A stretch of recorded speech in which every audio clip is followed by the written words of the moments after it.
નમસ્તે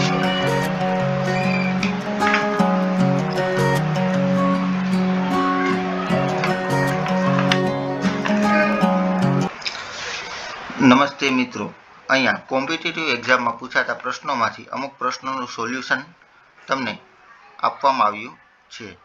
તો આ પ્રશ્નોનું સોલ્યુશન તમને તમારી પરીક્ષામાં ઉપયોગી સાબિત થશે. તો ચાલો અહીંયા સૌપ્રથમ આપણે અંકગણિત સંબંધી પ્રશ્નો છે, એટલે કે એરિથમેટિકલ રિઝનિંગ, જેમાં પ્રશ્ન છે કે ક્વેશ્ચન માર્ક છે તેની જગ્યાએ શું આવે. અહીંયા આકૃતિમાં અમુક ક્વેશ્ચન માર્ક આપવામાં આવે છે, તે જગ્યાએ કયો આંકડો કયો અંક આવશે તે તમારે કહેવાનું હોય છે. અહીંયા સૌપ્રથમ ચારે ચાર ખૂણામાં અમુક અંકો આપવામાં આવ્યા છે. એ ચાર ખૂણામાં આપેલા અંકો પરથી વચ્ચે સેન્ટરમાં એક સંખ્યા મળે છે.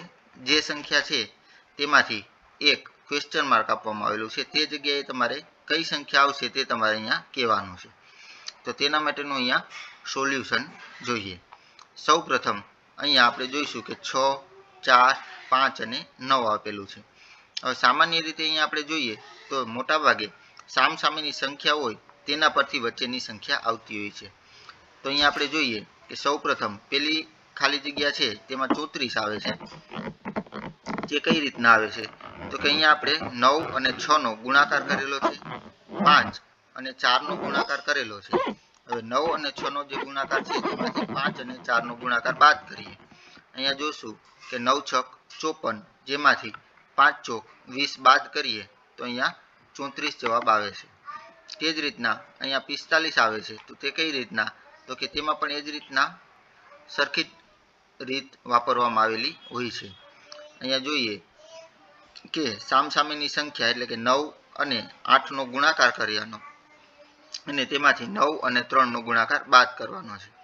અને 9 અને 8 નો ગુણાકાર છે તે 8 નવા 72 ને 9 તેરી 27. 72 માંથી 27 બાદ થાય એટલે જવાબ 45 આવે છે.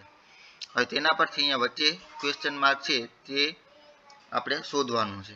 તો અહીંયા જોઈએ કે 7 અને 8 નો ગુણાકાર, તેમાંથી 6 અને 3 નો ગુણાકાર આપણે બાદ કરીએ તો